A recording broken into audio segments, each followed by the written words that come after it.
on a new mode and you're at this fun event, you know, who knows if he's even practiced a single game of 1v1 or really spent any time thinking about it. You know, you're just looking at it through the point of view of, I can kill this guy right now. Yeah. Why wouldn't I kill this guy right now, right? And of course. because of the way that the mode works, ended up working against him. Now we have the Shy here versus Evie. It is going to be Tahm Kench versus Fiora. People have done the Tahm Kench pick in the past, kind of as this cheese pick. Usually we saw it with Snowball and Phase Rush and these types of things to try to actually run people down. Run him in your turret. Tahm Kench really blows into Fiora later on, so it does feel like Evie basically has to win early, but I don't know if he's going to be able to do it. This one kind of feels like the Rumble versus Orin to me, where I feel like the Shy has just won. Because it is blind pick, right? And if you're the Shy and you just wait, like, he could win early, but if he just waits till level 11, I don't see how you lose an all-in unless it's really misplayed.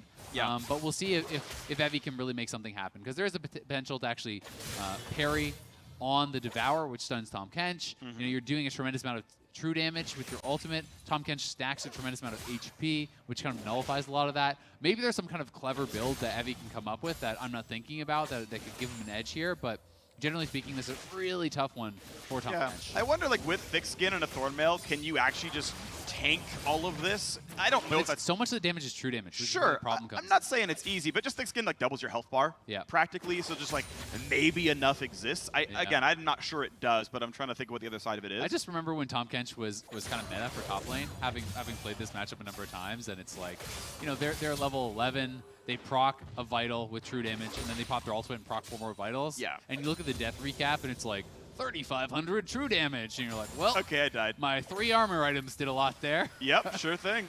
And that's going to be a relevant factor. Obviously, you can see the double cloth armor was the opening build here for Evie. For anyone who hasn't played Tahm Kench in a while, which to be fair is a lot of us, several changes have been made to the kit.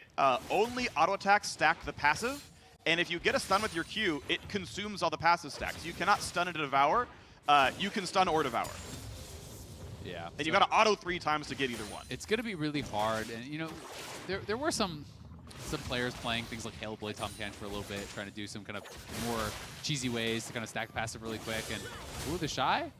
And you do have to be careful about that. But, you know, the parry is a little bit of a get-out-free card because you have to wait for that to be used, really, before you can use your Devour. If you Devour into the parry, you lose the cooldown and get stunned, and you'll just kind of auto be doomed. But I respect going for a bit of a kind of cheesy pick or an atypical pick here for Evie, because you are going up against the Shy. And this guy is absolutely insane at League of Legends. He's known for his 1v1. And, you know, we're seeing something try to come out that's a little bit outside the box, which could work. But the Shy is actually just going to let this recall happen, very likely. The wave is pushing to him, so it's going to deny minions from Evie. And the Shy is actually going to arrive back to a stacked wave where he will get even more ahead in farm. So this is kind of wave management 101 from a top laner, and we are seeing it actually used on the 1v1 map here. At least it's a smart play right here by Evie. Actually ults to get into range a bit sooner. This but look at how much there is to farm. Saves him a bit of XP. Yeah, he, man, I mean, the entire wave technically is there, right? He got 2 melees. He's in range for the 3rd to at least get experience. The cannon's going to go to him as well. So he didn't miss any of this specific wave, but he's missed a lot of the cannon. Other. Oh, Devour was no, too late. Oh, really? It was late. Oh, I thought he actually grabbed it. Yeah, I think the animation started, but I think it died while he was kind of doing the jump. That's a big deal then. Yeah, that's hundreds of gold missing. This one he plays around well if he can get the Devour, but he's not in range. The slow is enough. But you saw, right, the 3-stack, the red passive. Now he can try again. There's the ult. Here comes round number 1. This is smart. You just sit against the wall. Don't allow the Shy to actually proc that last passive. And the Shy is going to have to kind of wait to ult when you're more out in the open, because you can just put your back to a wall and deny that ultimate heal from being procced, and you have to hit all 4 vitals to actually get that down or kill the person, which, you know, isn't going to really happen in this before you need it. But the Shy is going to be able to pick up a lot of this farm. He does actually have Executioners here to help deal with some of the potential thick skin healing that could come out. But we'll see where he goes. He could go towards, like, you know, just Ravenous or something along those lines, or even a BT if he wanted. Sure, yeah. All would be pretty good options here. There's a lot of ways you could go with it. I also think you could just go Hex Shrink. Like, so much of Tahm Kench's damage is actually magic with the Devour and the Q and whatnot. Like, I feel like you can't really lose a really long fight, but maybe I'm incorrect in that. And the item completions are pretty efficient, so you could just go full lifesteal item and be happy with that. In my mind, the ideal fight for Fiora is sort of medium duration, right? It's long enough that you get 5 and maybe 6 vitals off, but well, that's kind of what I mean, right? As long as you don't die before that, you really shouldn't ever lose. Yeah, I don't think Tahm Kench kills you on any kind of a basic build too heavily. I just, to me, it's like I don't want to sacrifice so much AD that I'm not getting the absurd % health true damage, because that has the AD ratio on it. So you want to make sure those vitals are good. And thus far, we are not seeing it actually turn into a Bramble Vest or anything like that. And maybe Evie wants to make sure that the Shy is going to kind of commit to like, oh, he's going Bloodthirster, now I'll get a Bramble Vest or something like that. But Fiora, regardless, has a ton of healing in the kit. You do have double Dorans, you have Vamp, you have all of the healing coming out from the Vital procs here too. Yep. And it is going to be Conqueror, which is even more healing. Becomes very difficult for tanks to kind of deal with the amount of sustain that Fiora just has throughout the kit. Yep. That cannon, by the way, being worth 300 gold means that Evie is down about 1,500. Yeah, if you're getting, 150-ish from the cannon itself, and then 10% of missing is another 150. It's like, yep, that's how much you're down right now. You can see 3,700 gold onto him. He's, so after the catch-up gold, down around 1K still. Yeah, but yeah, that's kind of how the math works out for you. He shows part of the wave there as well, and we wait to continue as it's. I don't think I'm just gonna die really before sudden death here. Yeah, and I mean, if I'm the Shy, why would I fight before sudden death? I think if you're playing to win, the matchup just gets better and better for you as you get higher level. Right? Yeah.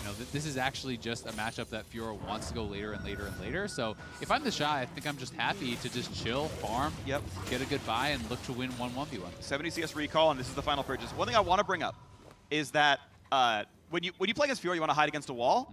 Hide against the flame wall. I think it can prevent 4 vitals every time. And keep in mind, like, a vital will spawn on the bottom or left, and then it'll spawn on the top or right. And it'll alternate, which means half those vitals will be essentially untouchable during sudden death if you're holding your back to the ring. If you can outplay Riposte, Devour, Spit Out. That's true. Like, there are some elements that will help Evie here. I agree with you that I think it's a Shy favorite. I think there are outplay components. Yeah, I agree with that. I think he's going to have to be pretty clever about it. Neither player ends up, with too crazy of a build. We do have an actually completed item over on the side of Evie.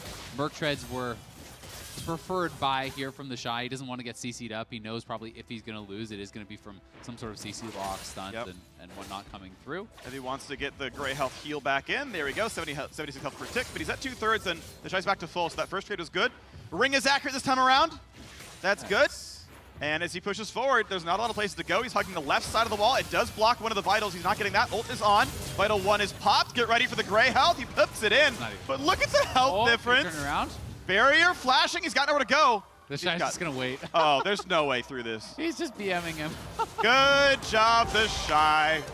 Yeah, that damage difference was so absurdly high.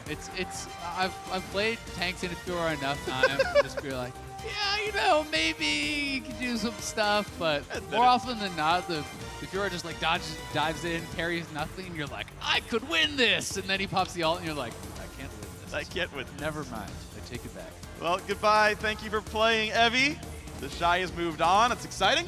The funny thing about that is, it takes some confidence. Remember, assuming this is the same way it worked in the practice tournament, this is a blind pick tournament. So he blind picked Fiora. Yeah? I think that's pretty scary when you're potentially going up against some sort of range matchup that could really abuse you early on. If you're going Fiora and, oh god, you're against a Quinn or something, that could be pretty rough. But the Shy able to play it out, able to get some BM in as well. I like how he press tab. He still has the scoreboard habit. Yeah. So we rated some BM yesterday. Whippo, I think, was the only one to get on the BM scoreboard. Yeah. He had like above 0. An auto attack cancel. He got like a 3 out of 10 for that. Yeah. What would you rate this?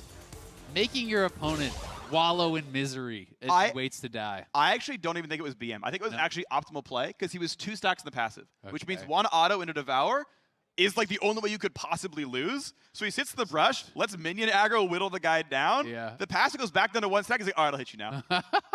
So I think he actually played it correct. Yeah, well, he definitely played it correct, but it's just I was even looking at that his part. Cam and he's kind of just smiling while he's sitting in the bush. Yeah, it's just like you've lost and we both know it. Yes, they do. It was beautiful stuff. Anonasic had a great win yesterday. Mickey Garner